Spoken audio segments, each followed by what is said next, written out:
Teacher आपके अपने आपके द्वारा बनाए गए उत्तर प्रदेश के number 1 platform UP board Hindi medium Vidyakul में आप सभी लोगों का भरपूर स्वागत स्वागत स्वागत स्वागत स्वागत करता हूं। तो क्या हाल चाल, कैसे हैं आप लोग? आई होप मस्त होंगे, जबरदस्त होंगे, पढ़ाई लिखाई कर रहे होंगे।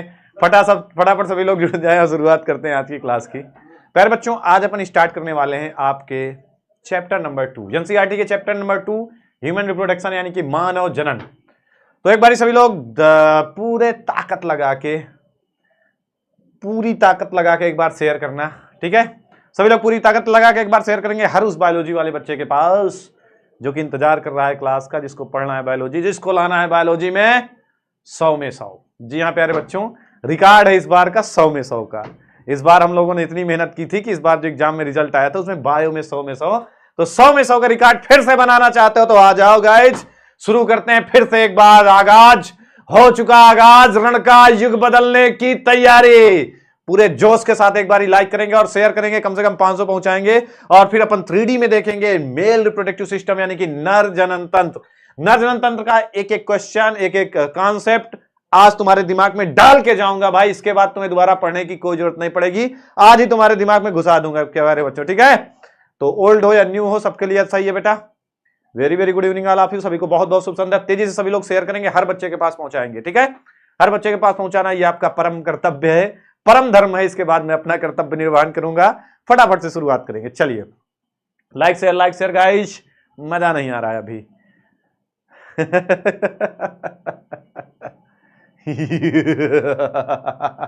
आई हैव ए क्वेश्चन, बताओ क्या दिक्कत है? चलिए शुरू करते हैं बिना किसी देरी के। मानव जनन चैप्टर 2 एक बहुत ही प्यारा सा चैप्टर है आपकी एनसीईआरटी का, जिस चैप्टर का नाम है मानव जनन। क्या नाम है? जिस चैप्टर का नाम है मानव जनन, ह्यूमन रिप्रोडक्शन। तो मानव में जनन कैसे होता है भाई? जनन क्या होता है? बचपन में हम लोग मानव तो जानते हो, मानव मतलब ह्यूमन बीइंग।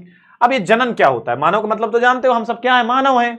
हम सब क्या है? मानव है। दानव मानव तो नहीं है, हम सब मानव हैं। अब कह दो कि जनन क्या है? What is reproduction? जनन क्या है? तो जनन का मतलब क्या है कि प्रत्येक जंतु, प्रत्येक प्राणी, प्रत्येक सजीव अपने समान किंतु अपने से छोटा जीव उत्पन्न करता है। मतलब अनुवांशिक रूप से उसके ही समान होगा जीव, उसके समान अपने समान संतान उत्पन्न करेगा, लेकिन देखने में अपने से छोटा, अपने बराबर कोई जंतु तो उत्पन्न कर नहीं सकता।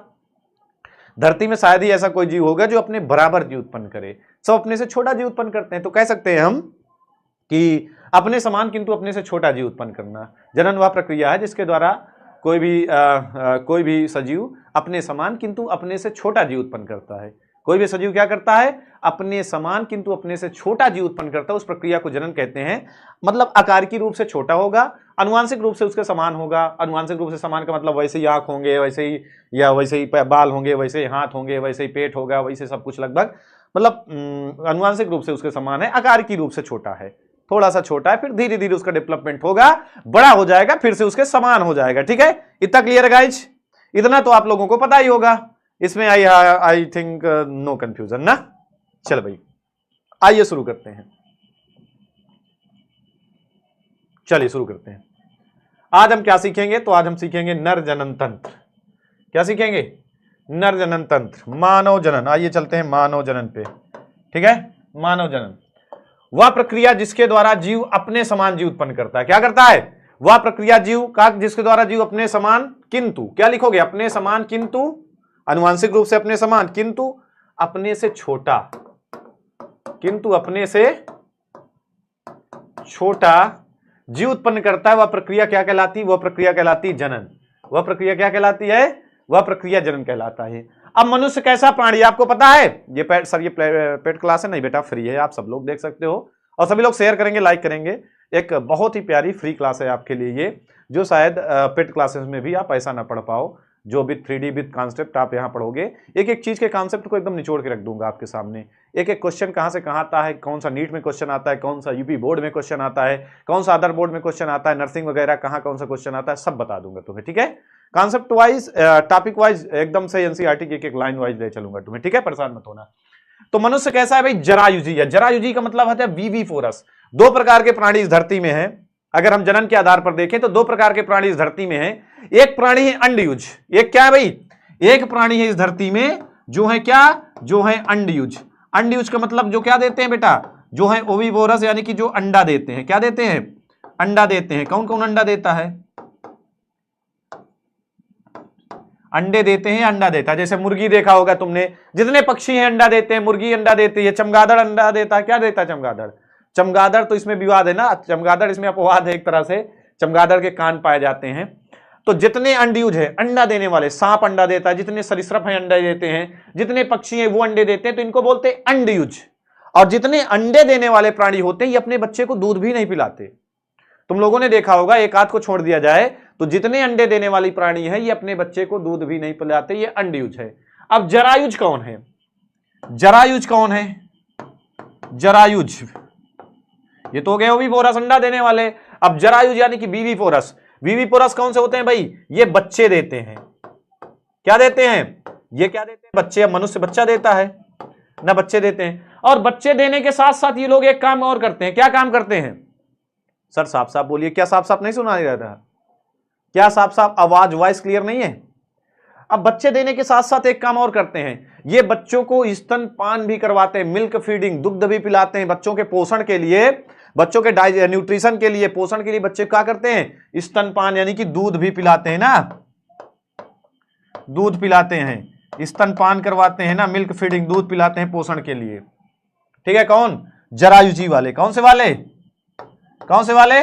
जरायुजी वाले दूध भी पिलाते हैं। ठीक है, अब और क्या खास बात है? कह दो सर पहचानेंगे कैसे? कह दो सर पहचानेंगे कैसे कि ये जरायुजी है? कैसे अपन बता सकते हैं किसी चीज को देख करके कि जरायुजी है? ये बच्चे देने वाला प्राणी है। तो बाह्य कर्ण, जिसमें ये वाले कान दिखें, बाह्य कर्ण जहां पे दिखें, स्तन दिखें, तो समझो वो जरायुजी है। जिसमें जो स्तनधारी होता है, इनको स्तनधारी भी बोलते हैं, जो भी स्तनधारी होता है उसमें ये बाह्य कर्ण, जैसे हम में देखो ये बाह्य कर्ण है, गाय भैंसे भी यही दूध पिलाते हैं बच्चों को, बच्चे देते हैं, उनमें भी देखो ये बाह्य कर्ण है। जितने प्राणी हैं जो बच्चा देते हैं और बच्चों को दूध पिलाते हैं, उनमें ये वाले क्या पाए जाएंगे? ये बाह्य कर्ण पाए जाएंगे। क्या पाए जाएंगे? बाह्य कर्ण पाए जाएंगे। ठीक है, सियार बच्चा देता है तो सियार के भी ये बाह्य कर्ण होंगे, और वो भी अपने बच्चों को स्तनपान करवाएगा, दूध पिलाएगा। ठीक है, चलिए। अर्थात मनुष्य में निषेचित अंडे का, तो जरायुजी में क्या होता है? निषेचित अंडे का भ्रूण में यानी कि गर्भाशय में विकास होता है। जो भ्रूण निषेचित अंडा आगे चल के भ्रूण बनेगा, और भ्रूण का विकास कहां पे होगा? गर्भाशय में, यूट्रस में ना, यूट्रस में विकास होता है, और ये सुविकसित बच्चे को क्या करते हैं? जन्म देते हैं। क्लियर है इतना? भाई जनसंख्या बहुत डाउन हो रही है, एक बार सभी लोग शेयर करेंगे, मजा नहीं आ रहा है guys. Welcome to hood hood WhatsApp again. मजा नहीं आ रहा है गाइस, एक बारी। हाँ, बकरी, या तुमने देखा होगा तो बकरी भी काय में आती है? विविपोरस में आती है, जरायुजी में आती है। कुत्ता है, जरायुजी में आता है ना, कुत्ता की जाति, बकरी की जाति, ये सब जरायुजी है, सब दूध पिलाते हैं, सब बच्चे को जन्म देते हैं।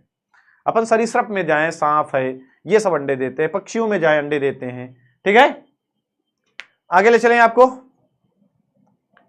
आगे ले चला जाए आगे। चलो भाई, लैंगिक द्विरूपता क्या होती है? लैंगिक द्विरूपता क्या है? चलिए, लैंगिक द्विरूपता क्या है? सेक्सुअल डिमॉर्फिज्म। लैंगिक द्विरूपता का मतलब है लैंगिक अंगों को छोड़ करके, लैंगिक अंगों को छोड़कर नर व मादा में, लैंगिक अंग तो अलग अलग होते ही हैं, नर के लैंगिक अलग होते हैं, मादा के भी होते हैं, तो नर व मादा में अकारिकी का अलग अलग होना, अकारिकी का अलग अलग होना, अकारिकी का क्या होना? अलग अलग होना, लैंगिक द्विरूपता कहलाता है। कहने का मतलब शरीर अलग अलग हो, लिंग तो अलग अलग है ही है, लेकिन शरीर में, अकारिकी में अलग अलग है, शरीर दोनों का अलग अलग दिखे ना, अलग अलग प्रकार के दिखे, तो वो क्या कहलाता है? वो लैंगिक द्विरूपता कहलाता है, लैंगिक द्विरूपता कहलाता है। जैसे तुम लोगों ने देखा होगा, किसी में नर छोटा होता है, किसी में मादा छोटी होती है, तो शरीर को देख के बताया जा सकता है कौन नर है कौन मादा। तुमने वो देखा होगा, मोर देखा होगा, तो मोर में कभी ध्यान से देखा होगा तो जो नर मोर है उसके पास बढ़िया पंख वगैरह हैं, लेकिन जो मादा है उसके पास पंख वंख कुछ नहीं है ना, वो एकदम खराब दिखती है। जंगल में राजा, जंगल के राजा शेर को देखो, शेर बहुत अच्छा लगता है, शेरनी बिना बाल के कितनी खराब लगती है। तो देखने में देखने से ही पता चल जाता है कौन नर है कौन मादा है। मादा में स्तन देख करके, मादा के शरीर का अलग थोड़ा बहुत आकार बढ़ के, मतलब बाह्य आकार में जो परिवर्तन दिखता है वही क्या कहलाता है, लैंगिक द्रुपता। मतलब लैंगिक अंगों को छोड़ करके बाह्य आकार में जो परिवर्तन दिखाई देता है वो होता है लैंगिक द्रुपता। वो क्या होता है, वो होता है लैंगिक द्रुपता। लैंगिक भाई लिंगों में तो परिवर्तन है ये, लेकिन बाह्य आकार में शरीर में जो परिवर्तन दिखता है, नर की शरीर अलग मादा की शरीर अलग अलग जो दिखती है वो कहलाता है, वही कहलाता है लैंगिक द्रुपता। जैसे जैसे मैंने ये कहा कि भाई ये देखो मोर है, ये मोर है। अब ये मोर इधर नर है, नर वाला देखो कितना सुंदर दिख रहा है, लेकिन इधर ये मादा है। देख के जान जाओगे ना कि अरे ये तो सर ये नर है, ये मोर है, और ये क्या है, मोरनी है ना। ये गलत बात है सर। क्या गलत बात बेटे, ये नर है, ये क्या है, ये मोर है और ये मोरनी है। ठीक है, आगे एक चैप्टर पढ़ा दूंगा, पहले इस चैप्टर तो पढ़ ले भाई। ये मोर है, ये मोरनी है, देख करके बता दोगे ना लैंगिक द्रुपता की वजह से।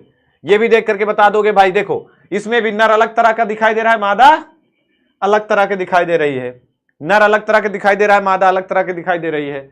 नर अलग मादा अलग। तो कहने का मतलब है कि भाई मेरे कहने का मतलब सिर्फ इतना है, मेरे कहने का मतलब है कि बस क्या करना है तुम्हें, शरीर को देख करके आप पहचान जाओ, शरीर को देख करके पहचान जाओ। नर और मादा का जो शरीर अलग अलग है यही कहलाता है लैंगिक द्विरूपता। इसके बारे में भी और अच्छे से एक्सप्लेन करूंगा, अभी समझो, पहले थोड़ा सा 2-4 चित्र देखकर जानो। ये देखो यहां भी नर अलग तरह का है, मादा अलग तरह की है, नर अलग तरह का है, मादा अलग तरह की है। देखो लैंगिक द्विरूपता है ना। यहां पे देखो नर अलग तरह की है, मादा अलग तरह की है। ऐसे हंस हंसनी में भी होता है, नर अलग तरह का मादा अलग तरह का। तो दोनों में शारीरिक परिवर्तन है, नर के शरीर में और मादा के शरीर में, वो कहलाता है लैंगिक द्विरूपता। क्या कहलाता है, वो कहलाता है लैंगिक द्विरूपता, सेक्सुअल डिमॉर्फिज्म। चलो भाई अब आपको ले चलता हूं आगे इस पे। अब क्या वो द्विरूपता कहां होती है, कब से स्टार्ट होती है, कैसे शुरू होती है, उस पे आते हैं। कहां आते हैं कि द्विरूपता क्यों आती है, कहां से आती है और कैसे शुरू होती है, कब होती है। तो वो लैंगिक जो द्विरूपता है बेटा वो कब शुरू होती है, तो वो शुरू होती है यौनारंभ के समय। कब शुरू होती है ये द्विरूपता आती है, बताया था आपको, यौनारंभ के समय। यौनारंभ का मतलब होता है कि यौनारंभ कब किस में होता है, तो लड़की में यौनारंभ, लड़की में यौनारंभ होता है 11 से 13 वर्ष की आयु में। लड़कों में यौनारंभ होता है, लड़कों में यौनारंभ कब होता है, तो लड़कों में यौनारंभ होता है 14 से 16 साल में। ये समझो यहां पे 14 से 16 साल में। कहां पर कब होता है, 14 से 16 साल में। ठीक है, 14 से 16 साल में यौनारंभ होता है। अब यौनारंभ के समय हार्मोन की वजह से लैंगिक द्विरूपता आती है। लैंगिक द्विरूपता में परिवर्तन क्या आते हैं हार्मोन्स की वजह से, तो हार्मोन्स की वजह से परिवर्तन क्या आते हैं बेटा, तो अलग अलग टाइप में आते हैं। एक लड़का में अलग होंगे, लड़की में अलग। जैसे लड़कों में परिवर्तन की बात करूं मैं, इधर लड़कों में परिवर्तन की बात करता हूं। ठीक है, लड़कों में क्या परिवर्तन होंगे, लड़कों में क्या परिवर्तन होंगे 14 से 16 साल में, तो लड़कों में क्या होंगे, दाढ़ी मूछ का उगना ना, दाढ़ी मूछ, दाढ़ी मूछ आना, आवाज भारी होना। ये सब पढ़ाया था इसलिए बहुत तेज से बताया दे रहा हूं। आवाज भारी होना ना, कंधे चौड़े होना, कंधे चौड़े होना, दाढ़ी मूछ आना, आवाज भारी हो जाना, कंधे चौड़े होना, शुक्राणुओं का निर्माण हो जाना, शरीर का ताकत, मांसपेशियों का विकास हो जाना, मांसपेशी ताकतफुल हो जाए, और मनोवैज्ञानिक बदलाव, साइकोलॉजिकल चेंज भी आने लगेंगे। धीरे धीरे मनोवैज्ञानिक बदलाव भी आएंगे, साइकोलॉजिकल चेंज भी आएंगे लड़का और लड़की दोनों में। लड़के में भी साइकोलॉजिकल चेंज आएंगे इस अवस्था में, और लड़कियों में भी साइकोलॉजिकल चेंज आएंगे। अब लड़कियों में क्या होगा, लड़कियों में क्या था, तो लड़कियों में क्या बदलाव आएंगे, आवाज भारी के बजाय क्या हो जाएगी, आवाज पतली होना। क्या बदलाव आएगा, तो पहला बदलाव आएगा आवाज पतली होना, और क्या बदलाव आएगा, और बदलाव होगा स्तनों का विकास। काहे का विकास, स्तनों का विकास, और मासिक चक्र शुरू होना, मासिक चक्र शुरू होना,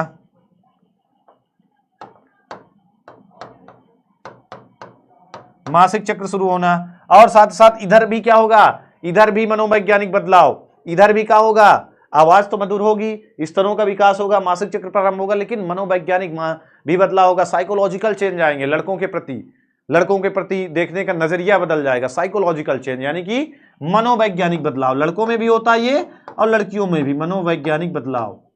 और ये किसकी वजह से? ये सारा कुछ हार्मोन की वजह से है, सारा कुछ हार्मोन्स की वजह से। इसीलिए मैंने आपको बताया था कि अगर 5-6 साल का लड़का है या लड़की है, अगर 5-6 साल के लड़के को हम क्या पहना दे, फ्रॉक पहना दे, तो लड़की लगेगा। 5-6 साल की लड़की को हम शर्ट पैंट पहना दे तो लड़का लगेगा। क्यों?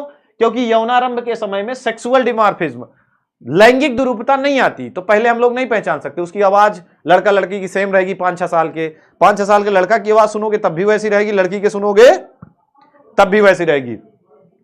स्त्रियों में कूलों का विकास हो जाएगा, पुरुषों में क्या होगा? कंधे चौड़े हो जाएंगे। स्त्रियों में कूल चौड़े हो जाएंगे, पेल्विक रीजन यानी कि श्रोणि गुहा वाला पार्ट चौड़ा हो जाता है। ठीक है, ये सब बताया था। ठीक है, ये सब आप लोगों को ऑलरेडी बताया था। चले आगे बढ़े, आगे बढ़ा जाए। चलिए अब आते हैं नर जनन तंत्र में। सीधा कहां आते हैं? नर जनन तंत्र में आपको ले चलता हूं। चलिए, ये है आपका नर जनन तंत्र। अगर ध्यान से आप देखे होंगे नर जनन तंत्र, सर आप लगते हैं बचपन में मैं लगता था बचपन में जब मुझे वैसे कपड़े पहनाए जाते थे, कह देते थे लोग नन्योरे ओनियोरे, तो लोग कहते थे अरे इंदू तो हार बिटिया तो बड़ी अच्छी है, बहुत बोला थी। बचपन में ऐसे होता है, हर तुम्हारे घर वाले कहेंगे कि पता है बेटवा, तो बचपन में तो हम फिराक पहना दे बिटिया लागस, या बिटियन कह दो तो शर्ट पहना दे तो कहा कि बेटवा तुम्हारा बड़ा तेज है। बचपन में लैंगिक दुरूपता नहीं आती, सिर्फ लिंग अलग अलग होते हैं, बाकी सब कुछ सेम होता है। तो इसलिए कपड़ा पहनाने के बाद जैसा वेश वैसा वो दिखता है। इसके बाद लैंगिक दुरूपता आ जाती, तब अलग अलग दिखाई देते हैं। जंगली जानवरों में भी लैंगिक दुरूपता मैंने दिखाई। अच्छा, जंगली जानवरों की लैंगिक दुरूपता की अगर मैं बात करूं तो देखो, जंगल में जितने जानवर हैं, एक बार और बताया था, जंगल में जितने जानवर हैं सब भी कहा है बेटा मेल जो है वो सुंदर है, फीमेल एकदम खौरही बेकार बेकार लगती है। सब में देखो मेल सुंदर है, फीमेल खराब लगती है। काहे? ऐसा क्यों होता है कि जंगल में मेल ज्यादा अच्छे हैं, फीमेल्स कम अच्छी हैं? क्यों? तो आप लोगों को पता है रीजन बीइंग जंगल में ब्यूटी पार्लर नहीं गाइज। क्या है? जंगल में ब्यूटी पार्लर नहीं है। अगर जंगल में भी ब्यूटी पार्लर होता तो I think this the male वहां भी, फीमेल वहां भी अच्छी होती। क्यों? देखो जंगली जानवरों में सबका मेल बहुत अच्छा लगता है, फीमेल सबकी नहीं अच्छी लगती। चलिए आइए आपको ले चलता हूं सीधा। कहां ले चलता हूं? नर जनन तंत्र पे। कहां ले चलता हूं? नर जनन तंत्र। तो ध्यान से देखेंगे भाई, ये पूरा नर जनन तंत्र होता है जो कि श्रोणि भाग में लोकेटेड होता है। श्रोणि गुहा का मतलब क्या होता है बेटा? ये है आपका सिर के बाद ये गर्दन के बाद ये है आपकी वक्ष गुहा। ये क्या है? वक्ष गुहा। और वक्ष गुहा के नीचे उदर गुहा, और उदर गुहा के नीचे पाई जाती है श्रोणि गुहा। ध्यान देना, ये आपकी गर्दन, सिर, कान वान बाल वाल बना दूं, बहुत अच्छा बनाता हूं मैं। ठीक है, तो ये ऊपर वाली जो गुहा है, इस गुहा को बोलते हैं वक्ष गुहा। ये कौन सी गुहा है? ये वक्ष गुहा है। वक्ष गुहा के नीचे ये पेट वाला पार्ट, ये कौन सी गुहा बोलते हैं? इसको बोलते हैं उदर गुहा। क्या बोलते हैं? उदर गुहा। और उदर गुहा के ये जो नीचे वाला पार्ट है, इस पार्ट को बोलते हैं पेल्विक रीजन यानी कि श्रोणि गुहा। इसको क्या बोलते हैं? इसको बोलते हैं श्रोणि गुहा। क्या बोलते हैं? इसे बोलते हैं श्रोणि गुहा। क्या बोलते हैं? इसे बोलते हैं श्रोणि गुहा। ठीक है, तो ये ध्यान दे, ये जो रीजन है पूरा, ये पेल्विक रीजन है, श्रोणि गुहा वाले रीजन है। इस रीजन में नर जनन तंत्र लोकेटेड है। इस रीजन में क्या है? पूरा नर जनन तंत्र यानी कि मेल रिप्रोडक्टिव सिस्टम लोकेटेड है यहां पे, अगर ध्यान से देखेंगे। अब कौन कौन से पार्ट होते हैं, आइए पार्ट पे चलते हैं कि कौन कौन से अंग होते हैं। भाई कोई भी तंत्र है, तंत्र का मतलब क्या है? Group of organ. तंत्र का मतलब क्या है? Group of organ. जैसे मैंने कहा नर जनन तंत्र का मतलब ग्रुप ऑफ ऑर्गन। सिस्टम बोले तो ग्रुप ऑफ ऑर्गन, अंगों का समूह। तो इसमें कई सारे अंग होंगे, कुछ अंग मेन होंगे, कुछ अंग क्या होंगे? सहायक होंगे। ठीक है, कुछ अंग मेन है, कुछ अंग सहायक हैं। ठीक है, आइए चलते हैं इस पे। कुछ मेन अंग है और कुछ सहायक अंग है। ले चलो जहां फट रहा व्योम,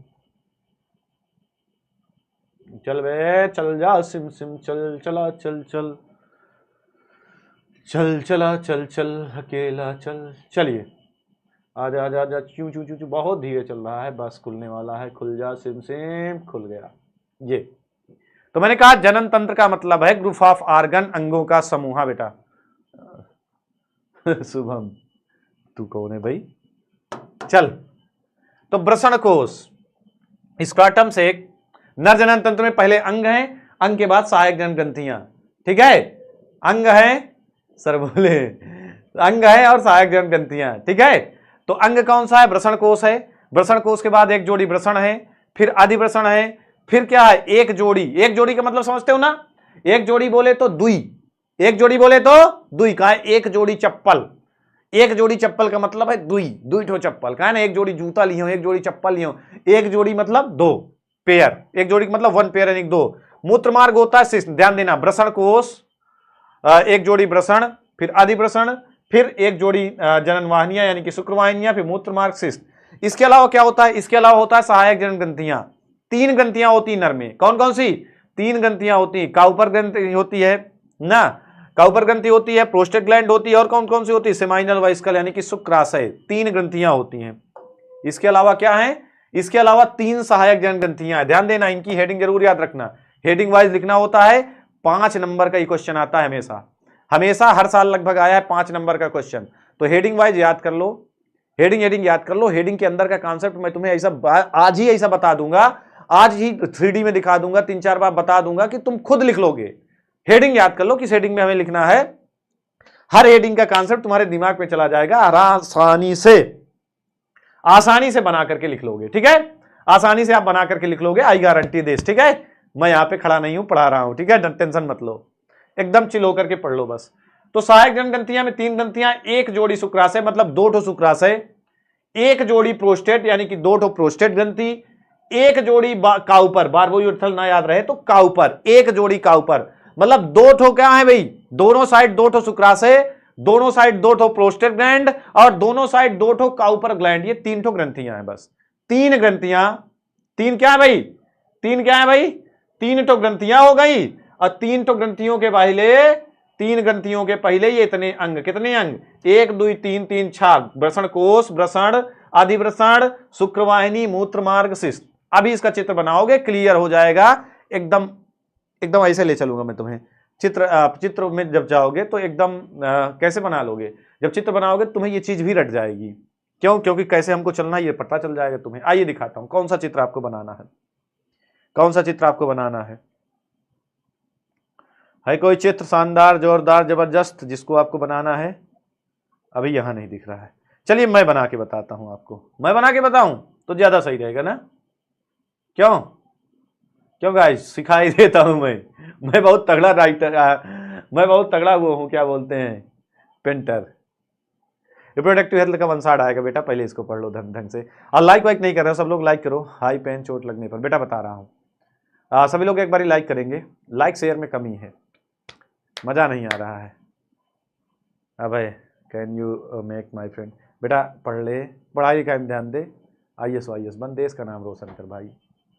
यहाँ फ्रेंड मत बना, friend.com ना है। देखो सबसे पहले मुख्य जनन अंग क्या होते हैं? वृषण क्या होते हैं? नर जनन तंत्र में अगर मुख्य जननांगों की बात की जाए तो मुख्य जननांग होते हैं वृषण। वृषण कितने होते हैं? एक जोड़ी, हमने कहा एक जोड़ी मतलब 2, ये वृषण हो गए। वृषण के ऐसे ऐसे अंदर वृषण पिंडक पाए जाते हैं। ये वृषण हो गया, इसमें भी वृषण पिंडक है। ये है मुख्य जननांग। भाई मुख्य जननांग वृषण ही है, मुख्य जननांग वृषण ही है। तुम लोगों को लगता होगा कि मुख्य जननांग कुछ और है, मुख्य जननांग वृषण है। अगर ये फेल हो गए तो पूरा system fail. Main machine, main सब कुछ यहीं से हार्मोन निकलते हैं, यहीं शुक्राणु बनता है, यहीं से हार्मोन निकलते हैं, वृषण। ठीक है, फिर वृषण को आधे घेरे हुई एक नली होती है, जिस नली का नाम है अधिवृषण।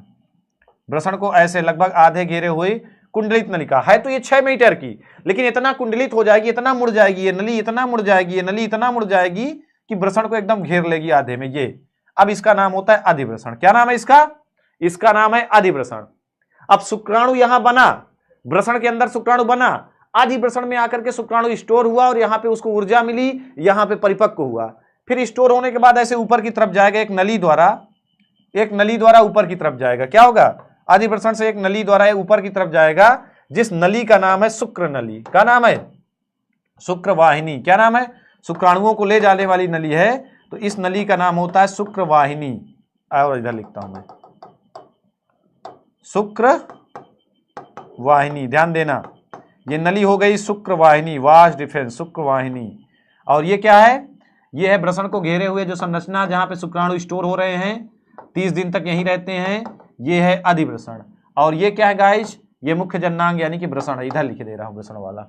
ये क्या है, ये दोनों तरफ क्या है, गुलाबी रंग के, 2 ठो गुलाबी रंग के होते हैं वृषण, रंग गुलाबी होता है, बादाम जैसे होते हैं, अखरोट, अखरोट बादाम देखा है, बादाम जैसे होते हैं, गुलाबी रंग के होते हैं, 2 से 2.5 ग्राम के गुलाबी रंग के हैं, कीमत ज्यादा है ना गाइस, ठीक है। तो ये इसके बाद ऊपर की तरफ जब जाओगे तो ऊपर की तरफ क्या बना दो, ऐसे गोल गोल मूत्र मार्ग बना दो, अरे मूत्राशय बना दो, क्या बना दो, यहां पे मूत्र भरा हुआ है, मूत्राशय बना दो, मूत्राशय। अब मूत्राशय के पीछे साइड ऐसे ऐसे ऐसे ऐसे घूमते हुए जब ये नली आएगी तो ये नली आकर के कहां मिलती है, तब ये नली आकर के कहां मिलती गाइस, ये नली आकर के मिलती कहां पे, सेमाइनल वाइस्कल, यानी कि ये बन गया शुक्राशय। शुक्रवाहिनी कहां आती है गाइस, तो शुक्रवाहिनी आती है शुक्राशय में, कहां आती है, शुक्राशय। शुक्राशय क्या है, ग्रंथि है जो वीर्य का निर्माण करती है, वीर्य का 50 से 60% भाग शुक्राशय द्वारा बनता है। और फिर एक नली होती है मूत्र नली, ये मूत्र नलिका निकलेगी मूत्र मार्ग से, ये मूत्र मार्ग वाला हो गया, ये मूत्र मार्ग, ये मूत्र मार्ग जहां से ये पूरी मूत्र नलिका निकली, ठीक है, नली। अब इसके जस्ट नीचे एक ग्रंथि होगी जिसका नाम है काउपर ग्रंथि, ये मूत्र मार्ग के दोनों तरफ एक ग्रंथि है जिसका नाम है प्रोस्टेट, पहले का प्रोस्टेट है फिर काउपर, दोनों तरफ एक ग्रंथि है जिस ग्रंथि का नाम है प्रोस्टेट ग्रंथि। चित्र पे मत जाना, कांसेप्ट पे जाना, चित्र अच्छा नहीं बनेगा लेकिन कांसेप्ट समझते जाना। ऊपर मूत्राशय है, मूत्राशय के पीछे की ओर से ऐसे आता है शुक्राशय, शुक्राशय ग्रंथि है। दूसरी ग्रंथि कौन सी है, प्रोस्टेट ग्रंथि, कौन सी ग्रंथि है, प्रोस्टेट ग्रंथि। अब ये जो प्रोस्टेट ग्रंथि होती है बुढ़ापा अवस्था में, मैंने बताया था कि फूल आती है बुढ़ापा अवस्था में। बेटा डायग्राम गलत है सही है जो भी है उस पर ध्यान मत दो, डायग्राम के माध्यम से मैं तुम्हें कॉन्सेप्ट बता रहा हूं बस, ठीक है। डायग्राम ठीक ठाक है, तुम अपने किताब से भी बना सकते हो, मैं कॉन्सेप्ट बता रहा हूं। डायग्राम ये टेढ़ा है, ये मेढ़ा है, ये ऐसा है वैसा है, तिरछा, बस कॉन्सेप्ट बताने के लिए। अब ऐसा भी डायग्राम बना करके तुम नंबर पा सकते हो। तो हमने कहा प्रोस्टेट ग्रंथि है, ऊपर शुक्राशय, ये मूत्र मार्ग के पीछे की ओर से ऐसे शुक्राशय आता है, अभी दिखाऊंगा, चित्र है मेरे पास। शुक्राशय के जस्ट नीचे प्रोस्टेट ग्रंथि होती है, दूसरी ग्रंथि प्रोस्टेट। मैंने कहा कि बुढ़ापे अवस्था में क्या होता है, बुढ़ाईदार ये प्रोस्टेट ग्रंथि फूल आती है। जब प्रोस्टेट ग्रंथि फूल आती है तो ये मूत्र मार्ग को दबाने लगती है, ये फूल आएगी तो मूत्र मार्ग को दबाने लगेगी, तो मूत्र त्याग में भयंकर तकलीफ होगी, दर्द होगा, जलन होगा, उसी को बोलते हैं प्रोस्टेट कैंसर। कई बारी मैंने बताया कि इस समय देखा जाए तो महिलाओं में ब्रेस्ट कैंसर बहुत होता है और पुरुषों में प्रोस्टेट कैंसर बहुत होता है, कॉमन है। प्रोस्टेट कैंसर बुढ़ाईदार होता है तो डॉक्टर ऑपरेशन करके इस प्रोस्टेट ग्लैंड को काट करके निकाल देता है, फिर डॉक्टर ऑपरेशन करता है और इस प्रोस्टेट ग्लैंड को काट करके निकाल देता है, ना रहेगी बांस ना बजेगी बांसुरी। फिर प्रोस्टेट ग्लैंड के जस्ट नीचे ऐसे गोल गोल मटर के दाने के आकार की ऐसे गोल गोल ग्रंथि होती है, इसके जस्ट नीचे गोल गोल ग्रंथि होती है जिस ग्रंथि का नाम होता है काउपर ग्रंथि। क्या नाम है, जिस ग्रंथि का नाम है काउपर ग्लैंड, क्या नाम है, काउपर ग्लैंड। तो तीनों ग्रंथियां हो गई, शुक्राशय, शुक्राशय के बाद प्रोस्टेट, प्रोस्टेट के बाद काउपर, और फिर ये बनता है ऐसे शिश्न। फिर ये क्या है, फिर ये बना ऐसे, अबे इतना खराब नहीं बनाना है, फिर ये ऐसे ऐसे बन गया शिश्न। क्या बन गया, फिर ये बन गया शिश्न। क्या बन गया, ये बन गया शिश्न। अब शिश्न जो होता है बेटा वो किस टिश्यू का बना हुआ है, ये पूरा शिश्न है।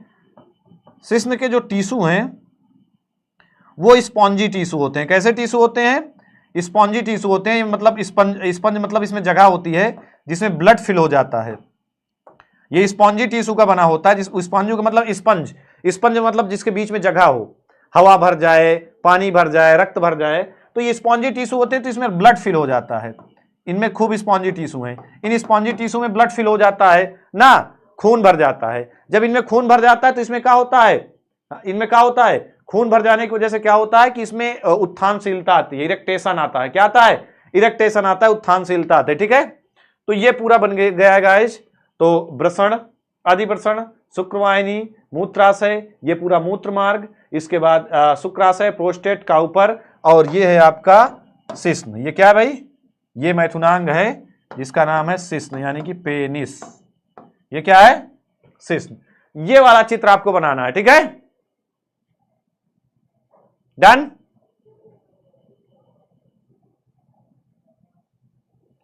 बेटा लाइव क्लास कितने टाइम चलती है, सभी लोग चैनल सब्सक्राइब कर लो, नोटिफिकेशन ऑन कर लो, जब जब लाइव क्लास आएगी आपके पास नोटिफिकेशन जाएगा। अगर आप एक्टिव रहेंगे, क्लासेस देखते रहेंगे, तो खुद यूट्यूब भेजेगा आपके पास, खुद कहेगा चलो क्लास आने वाली है hurrah we have won the match. ठीक है, डन भाई। अब यहाँ पे शुक्राणु बनेंगे, यहाँ पे परिपक्व होंगे, शुक्रवाहिनी के द्वारा आगे जाएंगे। आगे जाने के बाद शुक्राशय का तरल उनको मिलेगा 50-60%, 30-40% प्रोस्टेट का तरल मिलेगा, थोड़ा % काउपर का तरल मिल जाएगा, पूरा वीर्य बन जाएगा और शिश्न के द्वारा बाहर निकल जाएगा। कब निकलेगा? तो जब पेनिस इरेक्टेशन स्टेज में होगा, क्योंकि यहाँ पे रेगुलर डक्ट बना हुआ है। जब पेनिस इरेक्ट हो जाएगा तब सिर्फ सीमेन निकल सकता है, यानी कि वीर्य निकल सकता है। और जब पेनिस नॉर्मल साइज में होगा, यानी कि जब शिश्न नॉर्मल साइज में होगा, तब केवल क्या निकल सकता है? तब केवल मूत्र निकल सकता है। ठीक है, समझ गए? समझ गए गाइज?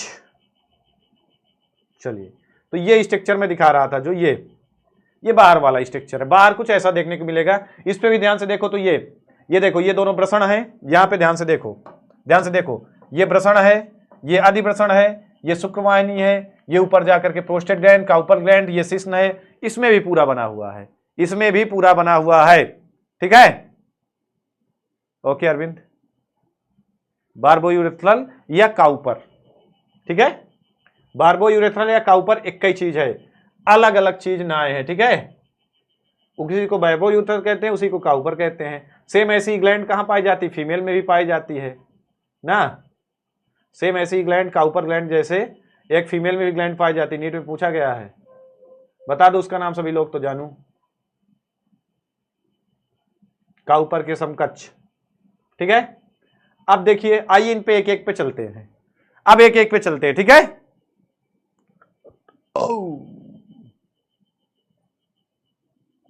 अब एक एक पे चलते हैं। ठीक है, अब एक एक पे चलते हैं। ब्रसण कोश, ब्रसण, अधिब्रसण।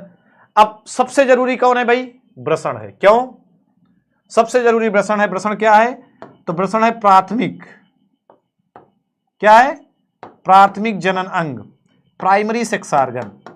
प्राथमिक जनन अंग है, बाकी सारे द्वितीयक हैं। प्राथमिक जनन अंग का मतलब होता है मेन। प्राथमिक जननांग का मतलब होता है मेन जननांग। क्या होता है? मेन जननांग। प्राथमिक जननांग का मतलब मेन, मुख्य जननांग सारा काम ब्रसण ही करता है। प्राथमिक जननांग ही सब कुछ करता है, यानी कि ब्रसण ही शुक्राणु बनाएगा और ब्रसण के द्वारा ही हार्मोन निकलेंगे। ब्रसण ही शुक्राणु बनाएगा और ब्रसण के द्वारा ही क्या निकलेंगे? हार्मोन्स निकलेंगे। ठीक है, तो ये बाकी सब सहायता करेंगे। ब्रसण कोश ये सब सहायता करेंगे। ब्रसण कोश, अधिब्रसण, शुक्रवाहिनियां, मूत्र मार्ग, शिश्न, ये सब सहायता करते हैं। ठीक है, आइए समझाते हैं, आइए चलते हैं। सबसे पहले आता हूं मैं ब्रसण कोश पे। ब्रसण कोश क्या है? स्कॉटम से ध्यान देना, ब्रसण कोश क्या है? ठीक है, ब्रसण कोश का मतलब होता है, देखो ब्रसण जो होता है वो एक थैलीनुमा पाउच के अंदर होता है। ये थैलीनुमा पाउच होता है ऐसे, इसी में दोनों ब्रसण ऐसे फिक्स होते हैं। इसी के अंदर दोनों ब्रसण ऐसे क्या होंगे? ऐसे फिक्स होंगे, ऐसे थोड़े थोड़े बाल। ये है आपका ब्रसण कोश। ब्रसण कोश का मतलब है कि एक थैली है, पाउच, स्किन का पाउच है, स्किन की थैली है, जहां पे दोनों टेस्टिस, दोनों ब्रसण सुरक्षित होते हैं। यह पूरा ब्रसण कोश। ये क्या है भाई? ये है ब्रसण कोश, स्कॉटम सेक। और इसके अंदर सुरक्षित कौन है? तो इसके अंदर रखा हुआ कौन है? ब्रसण।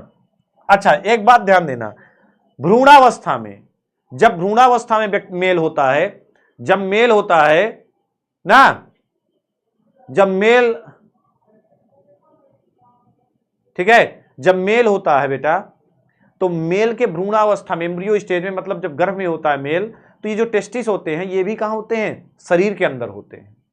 शुरुआत में ये टेस्टिस यानी कि ये ब्रसण भी शरीर के अंदर होते हैं, लेकिन जन्म से पहले हार्मोन के प्रभाव से ये क्या होते हैं? ये शरीर के बाहर, दोनों टांगों के बीच एक थैली में आ जाते हैं। हार्मोन के प्रभाव से ये शरीर के अंदर थे। पहले भ्रूणावस्था में, एम्ब्रियो स्टेज में ये शरीर के अंदर थे, लेकिन जन्म से पहले हार्मोन के प्रभाव से ये शरीर से बाहर निकल करके एक थैली में आकर के दोनों टांगों के बीच में आ जाते हैं, जिस थैली का नाम है ब्रसण कोश। अब थैली में आते क्यों हैं? शरीर से बाहर आते क्यों हैं? तो शरीर से बाहर आते हैं टेम्परेचर मैनेजिंग के लिए। टेम्परेचर मैनेज करते हैं। ये क्या करते हैं? ये तो ये टेम्परेचर मेंटेन करते हैं। कैसे टेम्परेचर मेंटेन करते हैं? शरीर के, क्योंकि ब्रसण को मतलब स्पर्मेटोजेनेसिस के, शुक्राणु जनन के लिए थोड़ा सा शरीर के कम टेम्परेचर की जरूरत है। शरीर से 2.5 डिग्री कम टेम्परेचर की जरूरत है। तो ये 2.5 डिग्री टेम्परेचर को कम भी करते हैं, बढ़ा भी देते हैं अलग अलग टाइम में। मान लीजिए ठंडी का मौसम है तो शरीर का टेम्परेचर बहुत कम है, तो इनको टेम्परेचर बढ़ाना है तो 2.5 डिग्री बढ़ा भी लेंगे। गर्मी का मौसम है, शरीर का टेम्परेचर बहुत ज्यादा है, तो इनको टेम्परेचर कम करना है, क्योंकि 35 डिग्री सेल्सियस के लगभग स्पर्म बनते हैं, तो उतना टेम्परेचर करना है। तो हमारे शरीर का तापमान जब हो गया 30 डिग्री 32 डिग्री, तो 2-2.5 डिग्री बढ़ा भी लेंगे। तो बढ़ा घटाने के लिए थर्मोडायनामिक्स वाले रूल पे चलते, बढ़ाते और घटाते हैं, ठीक है। थर्मो रेगुलेटर क्या है, काम करते हैं, थर्मो रेगुलेटर का काम करते हैं। ये कैसे बढ़ाएंगे कैसे घटाएंगे, ध्यान देना, ये वृषण कोष वृषण के तापमान को कैसे बढ़ाएगा कैसे घटाएगा। तो गर्मियों में ये जो वृषण कोष होता है सिकुड़ जाता है, मेंटल की तरह, गर्मी में सिकुड़ गया, तो जब ये सिकुड़ जाएगा तो वृषण शरीर की तरफ चला, अरे सॉरी उल्टा बोल दिया, गर्मी में क्या हो जाएगा, फैल जाता है, गर्मी में ये फैल जाता है, नीचे की तरफ जाता है, गर्मी में क्या हो जाता है, फैल जाता है। फैलने की वजह से क्या होता है, टेम्परेचर माइनस में चला जाता है, क्योंकि शरीर से दूर चला जाता है। शरीर का टेम्परेचर ज्यादा है तो वृषण कोष फैल करके लंबा हो गया, तो वृषण शरीर से दूर नीचे चले गए, तो अपना टेम्परेचर कुछ कम कर लिए। अब ठंडी में क्या होता है, अगर मैं ठंडी की बात करूं, यही ठंडी की बात करूं, तो ठंडी में ये ऊपर की तरफ जाएगा, सिकुड़ जाएगा, सिकुड़ जाएगा तो टेम्परेचर को क्या कर लेगा, प्लस कर लेगा। क्या कर लेगा, ये गर्मी लिखा है, गर्मी में ये फैल जाएगा, नीचे की तरफ चला जाएगा, तो वृषण भी इसके साथ नीचे चले जाएंगे शरीर से दूर और अपना टेम्परेचर कम कर लेंगे। लेकिन ठंडी में क्या होगा, ठंडी में शरीर का टेम्परेचर कम है, इसको टेम्परेचर बढ़ाना है, तो ये क्या हो जाएगा, ये सिकुड़ जाएगा। जैसे गर्मी, हम भी ठंडी में सिकुड़ जाते हैं ना, कि हम अपने टेम्परेचर को बचा सके सिकुड़ करके, तो ठंडी में सिकुड़ जाता है। सिकुड़ जाने की वजह से ये ऊपर की तरफ चले जाते हैं, ऊपर की तरफ चले जाते हैं तो शरीर का टेम्परेचर थोड़ा अपना टेम्परेचर बढ़ा लेते हैं, ठीक है। तो वृषण कोष त्वचा का बना होता है, थैलीनुमा कोष है। भ्रूण बनते समय ही कुछ हार्मोन के प्रभाव से वृषण धड़ के सामने की ओर, शिश्न के अधर के बीच, दोनों टांगों के बीच आ जाते हैं, कहा मैंने। अब वृषण कोष का तापमान शरीर के तापमान से 3 डिग्री नहीं लिखना आप, देखो न्यू एनसीईआरटी ने इसका संशोधन किया है, 2.5 डिग्री सेल्सियस। कितना डिग्री सेल्सियस, 2.5 2.5 डिग्री सेल्सियस, जो कि शुक्राणुओं के परिपक्वन के लिए उपयुक्त होता है। तो शरीर के तापमान से कितना टेम्परेचर इसका कम है, कितना टेम्परेचर इसका कम है, शरीर के टेम्परेचर से इसका टेम्परेचर कम है 2.5। अच्छा, ये बढ़ा भी सकता है घटा भी सकता है, ठंडी में बढ़ा लेता है, ठंडी में बढ़ा लेता है सिकुड़ करके, गर्मी में फैल करके घटा लेता है, ठीक है। इसीलिए इसको कहते हैं यह ताप नियामक, थर्मो रेगुलेटर के रूप में काम करता है। पहली बात डन, पहला काम इसका डन, लिख लोगे अब अपने लैंग्वेज में, जरूरी नहीं जो मैंने लिखा है वही लिखो, अपने लैंग्वेज में भी लिख सकते हो, बाकी तुम छाप भी सकते हो। Now take screenshot for this. इतना क्लियर है तो सभी लोग एक बार लाइक करेंगे, फिर चलता हूं इसके अगले कॉन्सेप्ट पे। 2.5 डिग्री सेल्सियस, ठीक है, डन, इतना क्लियर है भाई, हटा जा रहा हूं, स्क्रीनशॉट ले लो। अगला काम, एक चीज और पूछा जाता है इससे, एक चीज और पूछा जाता है कि शरीर में कहीं भी चोट लगती है तो इतना दर्द नहीं होता, इतना दर्द नहीं होता, लेकिन यहां पे जब चोट लगती है तो दर्द क्यों, यहां पे चोट लगता है तो बहुत बुरा दर्द होता है। लगभग सभी बच्चों ने दर्द झेला होगा, किसी ने वॉलीबॉल में झेला होगा, किसी ने क्रिकेट में झेला होगा, किसी ने गिल्ली डंडा में झेला होगा, किसी ने साइकिल चलाने में झेला होगा, किसी ने ईंटा ऊंटा में उसके दोस्त ने मार दिया होगा तो झेला होगा। तो ये दर्द सभी ने झेला होगा ना, और यही कहा होगा ये दर्द तूने दिया है तो कोई बात नहीं, यही वफा का सिला है तो कोई बात नहीं। तो सवाल ये आता है कि भाई आपसे पूछा जाएगा कि शरीर की बॉडी में कहीं भी चोट लगती है तो दर्द कम होता है, लेकिन यहां चोट लगती है तो दर्द क्यों ज्यादा होता है वृषण कोष में। विकास कारण क्या है बेटा, हमारी पूरी बॉडी में क्या है, मसल्स हैं, मांसपेशियां हैं, पूरी बॉडी में हड्डियां हैं, पूरी बॉडी में मांसपेशियां हैं, पूरी बॉडी में हड्डियां हैं। तो पूरी बॉडी में कहीं भी चोट लगती है तो हड्डियां और मांसपेशियां पेन सिग्नल, दर्द के अनुभव को क्या कर लेती, पेन सिग्नल को एब्जॉर्ब कर लेती, पूरा पेन सिग्नल दिमाग तक नहीं पहुंचने देती, पूरे पेन सिग्नल को दिमाग तक नहीं पहुंचने देती, नहीं हमें आंखों के आगे अंधेरा छाने लगेगा। अब नर्व सेल कम होती हैं, पूरी बॉडी में नर्व सेल कम है, और पेन सिग्नल को एब्जॉर्ब करने वाले, पेन सिग्नल को कम करने के लिए हड्डियां भी हैं, मांसपेशियां भी हैं। दर्द के सिग्नल को कम करने के लिए हमारे हर जगह हड्डी है, मांसपेशी भी है, और नर्व सेल हर जगह कम है। नर्व सेल कौन सी सेल होती हैं, जो पेन सिग्नल पहुंचाती है दिमाग में। लेकिन वृषण कोष पे जब हम आते हैं तो यहां ना हड्डी है ना मांसपेशी है, एक एकदम पतली सी खोल भाई, पतली सी खोल होती है। क्या होती है, सबने दर्द झेला कि नहीं बताओ एक बारी। एक पतली सी खोल है, कबर है, ना हड्डी है ना मांसपेशी, कुछ भी लगा टटाक, ऐसा लगता है जान निकल गई, बाप रे गए। क्यों, ना तो हड्डी ना तो मांसपेशी, और नर्व सेल बहुत ज्यादा है। यहाँ पे नर्व सेल जो है बहुत ज्यादा है, तो इतना ज्यादा पेन सिग्नल दिमाग में पहुंचेगा कि आंखों के आगे अंधेरा छाने लगेगा, ऐसा लगेगा दादा अब तो हम गए। ऐसे सीधा बैठ जाओगे, सीधा गिर जाओगे, आंखों के आगे अंधेरा छाने लगेगा, कुछ समझ में नहीं आएगा कि अरे बाप रे हो का हो रहा, हो का रहा है, हो का रहा है, अरे दादा अब तो हम गए हो, दादा रे दादा गए हो ना। फिर यही होता है, दर्द तूने दिया है तो कोई बात नहीं, यही वफा का सिला है तो कोई बात नहीं। डन, समझ में आया? मैंने नहीं झेला, तू कहाँ झेली भाई? सेनापति बायोलॉजी का सिलेबस कब तक खत्म हो जाएगा बेटा? जल्दी से जल्दी कोशिश करेंगे, ठीक है? डन, क्लियर है भाई? आगे बढ़े, चले आगे बढ़ते हैं। ये देखो यहां पे अगर चोट लगेगी, ये स्क्वाटम से एक है, ये देखो एकदम पतला सा, अगर ध्यान से देखो, ध्यान से देखो, ये देखो एकदम पतली खोल है बस। अब इसी के अंदर दोनों टेस्टिस बढ़िया सुरक्षित है। ये है दोनों वृषण, और वृषण के ऊपर अधिवृषण, अधिवृषण के बाद ये शुक्रवाहिनी। अब यहां पे चोट लगेगी तो भयंकर दर्द के लिए तैयार हो जाओ ना। गुलाबी रंग के ये दोनों हैं। 6 करोड़ कीमत बेटा, 6 करोड़ कीमत नहीं है। अगर 6 करोड़ कीमत होती तो गरीब आदमी अपन एक ठो बेच देता, 3 करोड़ में जिंदगी जी लेता, ये एक ठो में काम हो जाता। एक वृषण भी काम पूरी तरीके से कर सकता है, काफी काम कर सकता है एक वृषण से भी। जैसे एक आंख अगर फूट भी जाए तो एक आंख से खूब दिखाई देता है। एक वृषण पूरा काम कर सकता है लगभग। एक किडनी खराब होने पर जैसे एक किडनी लगभग पूरा काम कर लेती है। तो ऐसा कुछ नहीं है कीमत उमत, आदमी बेचने ले। तुम लोगों के वहम है, वहम है दिमाग में। ठीक है, चले अब आते हैं वृषण। वृषण क्या है बेटा? प्राथमिक लैंगिक अंग है या मुख्य जननांग है? ये इनको क्या बोलेंगे? प्राथमिक लैंगिक अंग, या इसको अपन कह सकते हैं मुख्य जननांग। क्यों? क्योंकि यहीं पे क्या बनता है? यहीं पे शुक्राणु बनता है, और यहीं पे क्या होता है? यहीं पे शुक्राणु बनेगा और यहीं पे हार्मोन्स निकलेंगे। तो नर में लगभग 4-5 सेंटीमीटर लंबा, इसकी जो लंबाई होती है गाइज, इसकी जो लंबाई होती है वो कितना होती है? 4 से 5 सेंटीमीटर। कितनी लंबाई होती है? तो 4 से 5 सेंटीमीटर लंबाई, और 2.5 सेंटीमीटर क्या होती है इसकी मोटाई। ठीक है, रंग क्या होता है इसका? गुलाबी रंग। कौन सा रंग है? गुलाबी रंग का। अगर निकाल के देखा जाए तो गुलाबी रंग का होता है ये। ठीक है, और गुलाबी रंग के 2 अंडाकार वृषण होते हैं। शिशु अवस्था में वृषण उदर गुहा के अंदर होते हैं। बाद में हमने कहा कि हार्मोन के प्रभाव से ही क्या हो जाते हैं? बाद में हार्मोन के प्रभाव से ये बाहर आ जाते हैं। वजन कितना है? तो वजन इनका है 20 से 25 ग्राम। कितना वजन है? 20 से 25 ग्राम। ठीक है, 20 से 25 ग्राम इनका वजन है। यहां पे 2 काम होंगे। क्या होगा? हार्मोन का निर्माण होगा। कौन सा हार्मोन? Testosterone hormone. कौन सा हार्मोन बनेगा? यहां पे हार्मोन बनेगा। कौन कौन हार्मोन बनेगा? तो टेस्टोस्टेरोन जो मर्दानगी वाला हार्मोन होता है, बताया था टेस्टोस्टेरोन के बारे में। टेस्टोस्टेरोन हार्मोन, टेस्टोस्टेरोन हार्मोन, और कौन सा hormone? Androgen hormone. Androgen, 2 hormone यही बनेंगे, टेस्टोस्टेरोन और एंड्रोजन।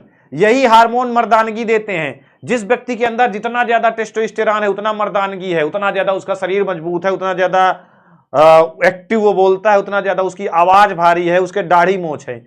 अगर टेस्टोस्टेरोन कम है तो आवाज वही लड़की वाली रहेगी, दाढ़ी मूंछ भी नहीं आएंगे, और लड़की वाला लक्षण ए हट हट हट गुलू जी ये मत मैं पन्ना बैठक। हाँ क्या वो मीठा वाला सिस्टम देखा ना? ऐसे बच्चे जिनके अंदर टेस्टोस्टेरोन कम रहता है वो आवाज लड़कियों वाले लक्षण कि हाँ हट हट हट अलग से। टेस्टोस्टेरोन की कमी है तो मर्दानगी कम आई है उसके अंदर। जितना ज्यादा टेस्टोस्टेरोन आएगा उतना ज्यादा मर्दानगी आएगा, उतना मर्द का मर्दानगी। टेस्टोस्टेरोन ज्यादा है तो नहीं कहेगा हट हट हो गया उधर भाई ने मारे सारे अड़ा के भट, ऐसे कहेगा। कैसे कहेगा? ऐसे कहेगा। नहीं तो कहेगा मेरा बस्ता हटा दिया तूने, तूने क्यों मेरा बस्ता हटाया? ये जैसे है, देखो दिखाओ इधर, एक डेमो दिखा दूं एक आदमी का, इधर आ जा तू।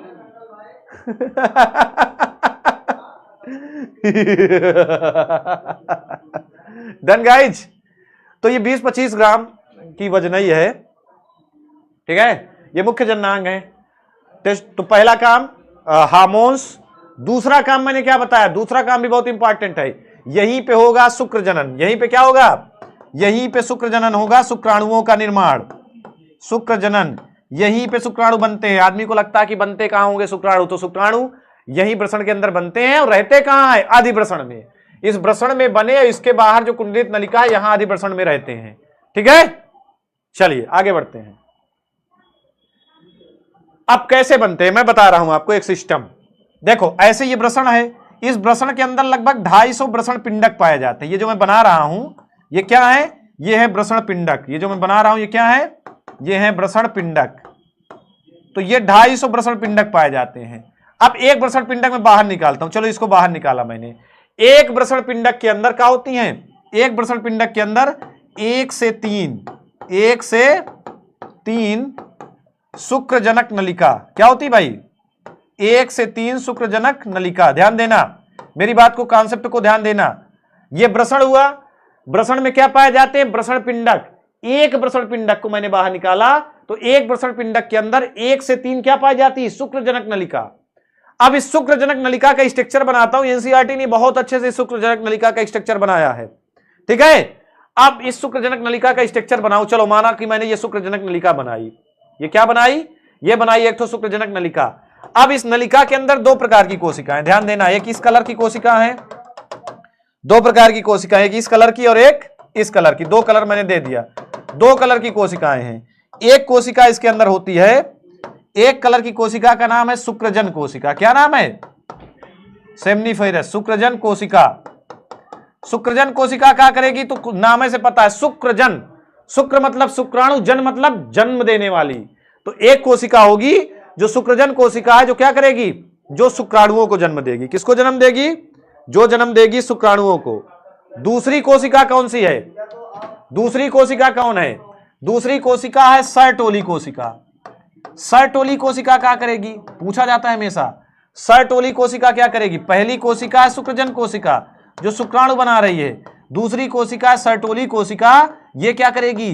तो सर्टोली कोशिका शुक्राणुओं को पोषण देगी। शुक्राणुओं को पोषण। भाई शुक्राणु खाना नहीं पाएगा तो मर जाएगा ना, पोषण भी तो चाहिए उसको। तो दूसरकी वाली क्या करेगी? शुक्राणुओं को पोषण। फिर से कॉन्सेप्ट, बैक टू कॉन्सेप्ट, एक बारी फिर से कॉन्सेप्ट। दरवाजा बंद करो भाई, सो रहा है। बैक टू कॉन्सेप्ट, फिर से आता हूं कॉन्सेप्ट की तरफ।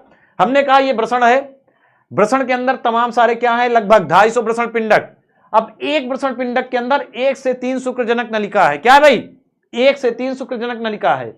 अब शुक्रजनक नलिका को काट के अगर देखें तो 2 प्रकार की कोशिका है। एक है शुक्रजन कोशिका जो शुक्राणु बनाएगी, और दूसरी कोशिका क्या है? सर्टोली कोशिका जो शुक्राणुओं को पोषण देगी।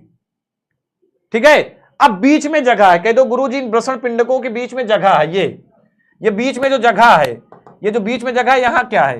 तो यहां पे एक कोशिका है जिसका नाम है लीडिंग सेल यानी कि अंतराली कोशिका। जिसका नाम क्या है? लीडिंग सेल यानी कि अंतराली कोशिका। इस कोशिका को बोलते हैं लीडिंग। लीडिंग सेल क्या करती है? अंतराली कोशिका। इस कोशिका से हार्मोन निकलते हैं। कौन से हार्मोन?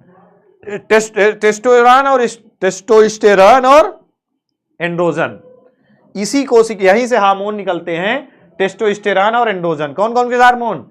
टेस्टोस्टेरोन और एंड्रोजन। ठीक है, ध्यान देना। वृषण पिंडक वाला सॉल्व।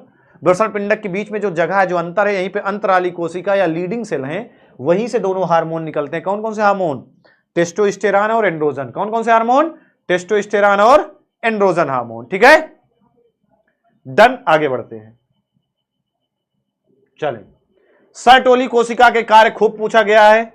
सर्टोली कोशिका के कार्यों पे आते हैं। नीट में भी खूब कॉन्सेप्ट का क्वेश्चन आया, यूपी बोर्ड ने भी खूब पूछा सर्टोली कोशिका का कार्य क्या है। तो एक तो कार्य तो मैंने बता दिया आपको कि सर्टोली कोशिका का काम क्या है? शुक्राणुओं को पोषण देना। अगला काम क्या हो सकता है? तो पोषण के साथ साथ अवलंबन और सुरक्षा देना, यह भी काम इन्हीं का है। ठीक है, पोषण के साथ साथ अवलंबन और सुरक्षा देना, यह भी काम इन्हीं का है। विकसित हो रहे शुक्राणुओं को अवलंबन व सुरक्षा प्रदान करना, पोषण ऑक्सीजन देना, अनावश्यक कोशिका द्रव्य को विघटन करना। एक हार्मोन भी निकलता है इनसे, उस हार्मोन का नाम है इनहिबिन हार्मोन। ध्यान देना, पॉइंट शुड बी नोटेड, इसमें स्टार बनाए दे रहा हूं, जरूरी हार्मोन है नीट के लिए। इनहिबिन हार्मोन, इनहिबिन नामक प्रोटीन हार्मोन का स्राव करती है, जो हार्मोन क्या करता है? शुक्र जनन की प्रक्रिया को प्रेरित करने वाले अन्य हार्मोन्स का नियमन करता है। ठीक है, जो शुक्र जनन प्रक्रिया को प्रेरित करने वाले अन्य हार्मोन्स का नियमन करता है। Done. Now take screenshot for this, पट्ट से स्क्रीनशॉट ले लो इसका, आगे बढ़ता हूं। अगला है अधिवृषण। तो हमने कहा वृषण को आधे घेरे हुए संरचना, ये है अधिवृषण, ये नलिका है, कई मीटर की, 6 मीटर की नली है, लेकिन कुंडली इतना ज्यादा मुड़ जाएगी, यानी नली इतना ज्यादा मुड़ जाएगी कि वृषण की इतने पार्ट में आ जाएगी, ऐसे ऐसे मुड़ मुड़ के। इस नली में शुक्राणु जमा होगा, इस नली के अंदर शुक्राणु पोषण प्राप्त करेगा, इसी नली के अंदर 30 दिन तक शुक्राणु रहेगा, यहीं पर उसको फर्टिलाइजिंग कैपेसिटी मिलेगी। ठीक है, तो 6 मीटर है जो अति कुंडलित होकर, मतलब बहुत ज्यादा मुड़ करके वृषण के पश्च भाग पर लगभग 4 सेंटीमीटर में आ जाती है, 4 सेंटीमीटर में आ गई 6 मीटर से। चपटी अल्पविराम आकार की होती है। अधिवृषण नलिका के कुंडल एक संयोजी ऊतक द्वारा आपस में क्या होते हैं, आपस में चिपके होते हैं। ये एक संयोजी ऊतक द्वारा ये क्या होते हैं, आपस में चिपके रहते हैं। ये देखो, ध्यान से देखो, ध्यान से देखो, लुक लाइक सी दिस, ये वृषण है और ये पूरा स्ट्रक्चर आपका क्या है, ये पूरा स्ट्रक्चर अधिवृषण है, ये कुंडलित नलिका। यहीं पे शुक्राणु को पोषण मिलेगा, यहीं पे शुक्राणु परिपक्व होगा, यहीं पे शुक्राणु को फर्टिलाइजिंग कैपेसिटी यानी कि निषेचन करने की क्षमता मिलेगी। सब कुछ सीखेगा यहीं। होता नहीं कि पैदा होने के बाद आगे का सीखना पड़ता है, परिपक्व होना पड़ता है, तो सब कुछ यहीं पे होगा। वहां से पैदा हुए परिपक्व यहाँ पे हो रहे हैं, फिर 30 दिन बाद यहां से निकलेंगे। कह दो गुरुजी अगर 30 दिन में ना निकले तो क्या होगा, नहीं निकले तो 30 दिन बाद यही विघटित हो जाएंगे। शुक्राणु का जीवन काल ये नहीं होता कि शुक्राणु एक बार पैदा हुआ तो वो जब तक तुम जिंदा हो तब तक तुम्हारा शुक्राणु जिंदा है, तो 30 दिन बाद यही विघटित हो जाएंगे, या तो इनका स्खलन हो जाएगा या तो ये इनका विघटन हो जाएगा। ठीक है, लेकिन होता क्या है कि अगर इनका विघटन शरीर के अंदर हुआ तो फायदेमंद है, बाहर हुआ तो गड़बड़ है। ठीक है, डन, चले, क्लियर है भाई, डन। इतना मारूंगा तुझे। आगे चलते हैं। अधिवृषण के क्या कार्य हैं, तो हमने कहा अधिवृषण का कार्य है कि वृषण से मिलने वाले शुक्राणुओं शुक्रवाहिनी में पहुंचने के लिए मार्ग प्रदान करता है। शुक्राणुओं को स्खलन से पूर्व संचित करना है, इसको पोषण देना है। शुक्राणु शुक्रवाहिनी की ओर क्रमानुकंचन गति से इसी नलिका के माध्यम से बढ़ते हैं। तो यही चीज है जो 3 कार्य बताए मैंने। ठीक है गाइज, आगे बढ़े।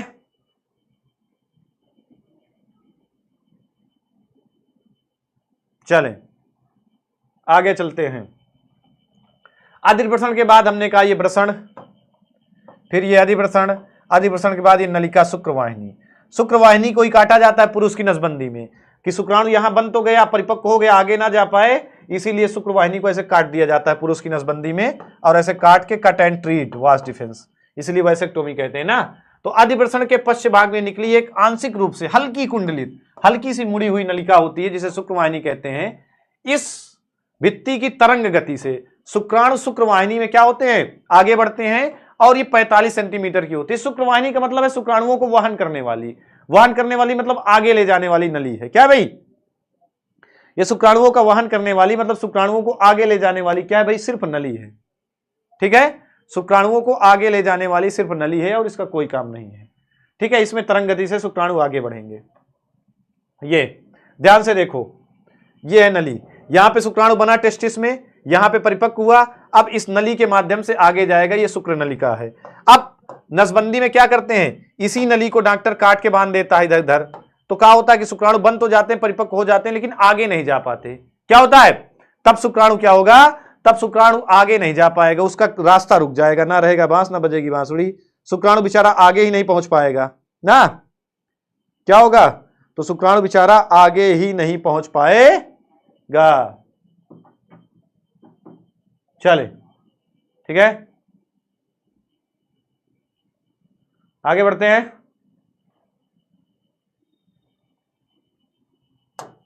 चलिए, अब है मूत्र मार्ग, यूरेथ्रा। मूत्र मार्ग का है भाई, तो मूत्राशय से जो मैंने बताया था ना कि यह मूत्राशय, यह मूत्राशय, मूत्राशय से सीधा होकर के आता है मूत्र मार्ग, जो पेनिस के थ्रू खुलता है, जो पेनिस के थ्रू आगे खुलता है, यह मूत्राशय है, और यह सीधा निकल के आया मूत्र मार्ग, नली होती है। तो मूत्राशय से प्रारंभ होकर के मूत्र मार्ग स्खलन वाहिनी के साथ संयुक्त होकर के शिश्न के अग्र शिखर पर यहां पे खुलता है। शिश्न के अग्र शिखर पास स्थित मूत्रोजनन छिद्र के बाहर खुलता है। ये मूत्र मार्ग होता है जिसके द्वारा मूत्र बाहर आता है। मूत्र के साथ साथ जब पेनिस इजैकुलेशन अवस्था में आता है तब क्या होता है, तब इसी के द्वारा वीर्य बाहर आता है। 2 चीजें बाहर आती है इससे, मूत्र बाहर आएगा नॉर्मल स्टेज में, पेनिस नॉर्मल स्टेज में तो मूत्र बाहर आएगा। अब पेनिस इरेक्टेबल स्टेज में है, इरेक्ट है, तब क्या आएगा, तब वीर्य बाहर आएगा, बस ना। ठीक है, done. Shayari please, Shayari please. चलो एक शायरी बोले दे रहा हूं, ध्यान से सुनना। कह तू खामखा बढ़ रही है ये धूप, इस समय धूप बहुत है, गर्मी बहुत है, तो कहते हैं तू खामखा बढ़ रही है ये धूप, इस शहर में पिघलने वाले दिल हैं ही नहीं।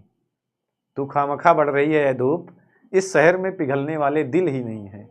ठीक है, बस इतना बहुत है, समझो शायरी को अब थोड़ी देर, कि धूप खामखा बढ़ती चली जा रही, गर्मी खामखा बढ़ती चली जा रही है, लेकिन कोई रीजन, कोई फायदा नहीं, इस शहर में पिघलने वाले दिल ही नहीं है।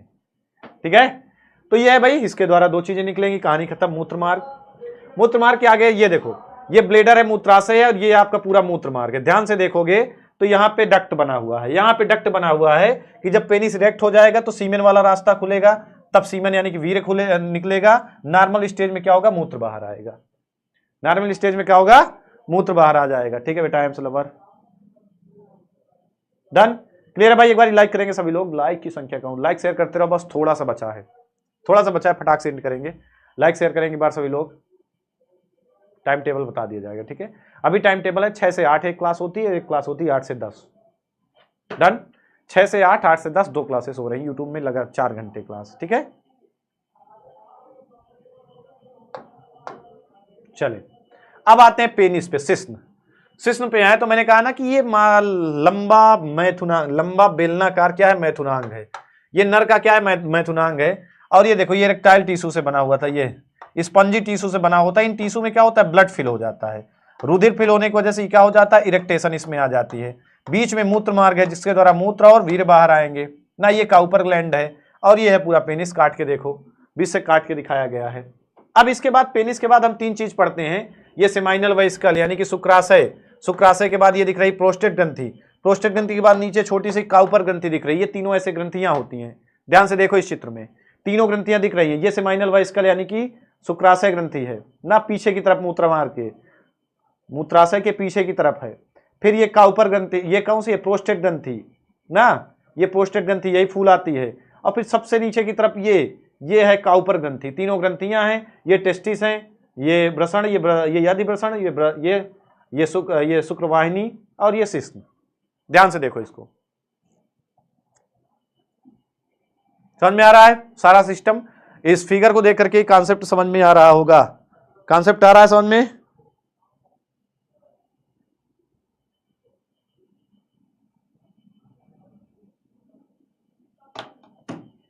डन, चले तो शिश्न क्या है, शिश्न नर में बेलनाकार उत्थानशील इलेक्ट्राइल है, मैथुनांग है, या लिंग होता है, या त्वचा से ढका हुआ उदर गुहा से लटका होता है। ये क्या होता है, या त्वचा से ढका हुआ उदर गुहा से लटका होता है। इसके 3 भाग होते हैं, 3 भाग चाहे ना पढ़ना कोई दिक्कत नहीं, सिर्फ एक भाग देख लेना। रूट ऑफ पेनिस, मूत्रोजनन तंतुपट से जुड़ा हुआ शिश्न का समीपस्थ भाग होता है। रूट मतलब पेनिस की जड़, ये वाला रूट ऑफ पेनिस। ठीक है, डन। अब शिश्न के बाद क्या है, सहायक जन ग्रंथियां।